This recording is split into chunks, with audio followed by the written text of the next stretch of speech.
My name is Bibi Gios. It's easier to say Bibi than anything else, so call me Bibi.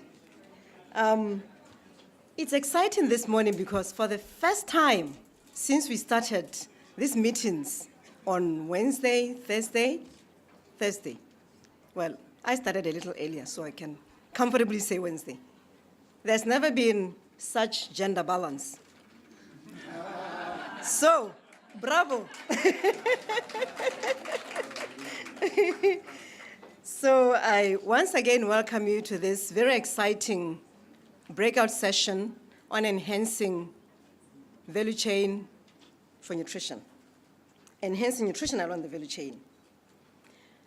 Clearly, or at least for me, the concept or the term value chain was not very familiar or common to me.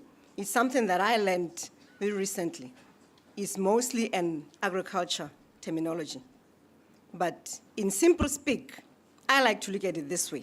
A value chain is nothing, at the risk of sounding grotesque, a value chain is nothing but garbage in, garbage out. So if you think about it that way, whatever happens from the time you have the inputs in terms of agriculture production or whatever system you have, and you look at the end result in terms of what you want to derive from that product or commodity, that's what a value chain is. But I shall not say much. Corinne is going to be walking us through exactly what a value chain is, so I'll leave it at that. I have a wonderful panel of speakers this morning, and feel free to challenge them and push them. Let them give you the answers. I'm sure they have the answers. That's why we selected them as our panelists this morning. So please, better them as much as you can. I'm just here to moderate and nothing more. So I don't have to answer any questions, and that's the beauty. I don't know how to even follow the act, the little clip that we just saw by Hans. I thought it was brilliant. It was brilliant. It actually set the stage for everything that we are doing this week, and in particular, for what we are going to be discussing this morning in terms of value chains. Life, as we know it, is affected by what happens through the value chain. And sometimes what happens in between can indeed add value in terms of nutrition, in terms of nourishment.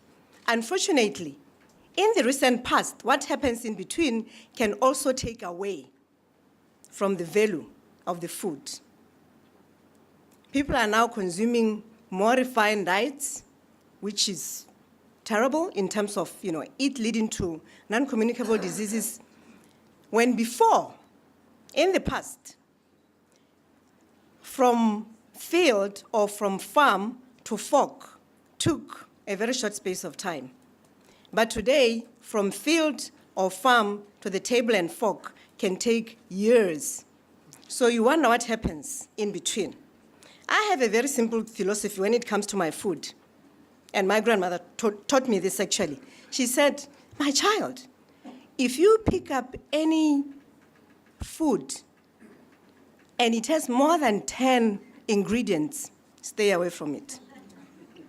And if it contains names that you can't even pronounce, stay even further. And I thought, she probably has a point. Being that in the value chain, that there's so much addition, some of it good and some of it not so good because of the side effects. And then when we look at the value chain, we should contextualize it. A value chain for a poor person living in the middle of the Kalahari is very different than a value chain for a person, a rich person living in the middle of New York City or Geneva or wherever. The reason being, the person that is poor living out there doesn't have the luxury of experiencing, and knowing and living and benefiting from the modern technologies.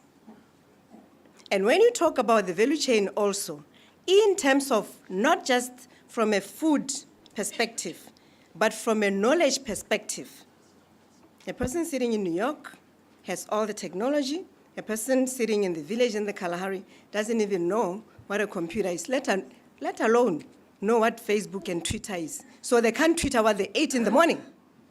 A person in New York can Twitter and Facebook and whatever.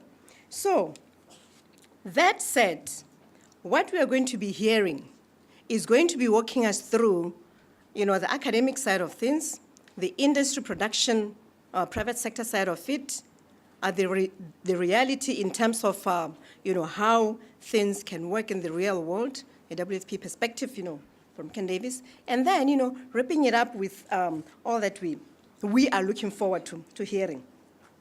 Let me say this also, in terms of comparisons of where the value chain or how value chains work. A cow in Texas or a cow in Japan actually has more budget in terms of its own value chain consumption compared to a cow in, pick a country, any country, Mali. That in itself affects the way the final product, if you consume beef that is, that affects the way the final product is going to be.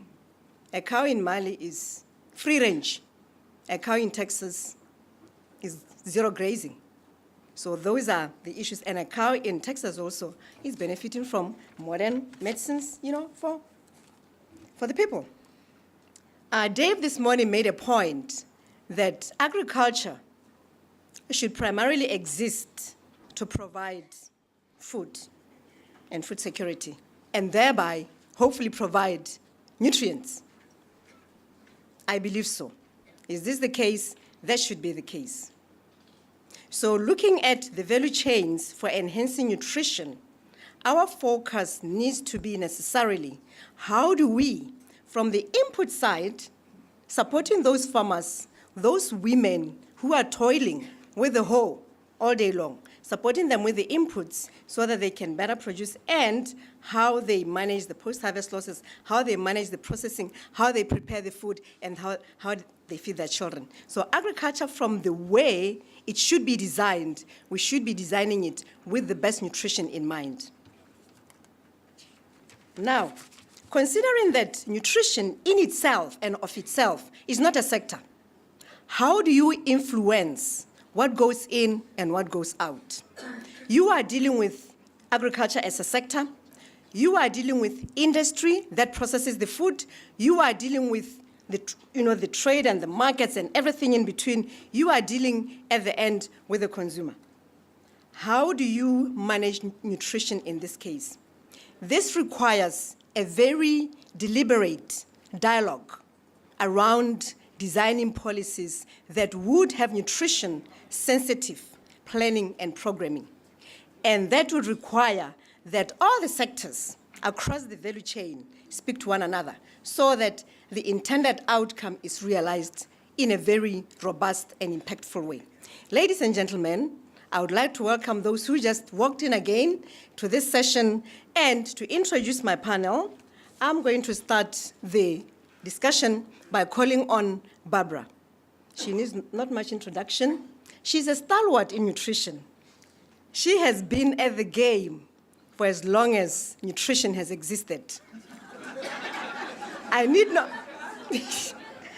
not say more. We are going to be hearing, sorry. Not Barbara. Corina is going to be setting the stage. You see, I'm already thinking that you should be firing questions already. Corina is going to be setting the stage. She is an expert in the value chain. She has the language. She will have the answers. She will have the explanations. She is a consultant and has worked for a number of years in this field. So let's welcome Corina to this stage. You can speak from there. She has a PowerPoint. Technology, I love technology. So Corina, welcome to the stage.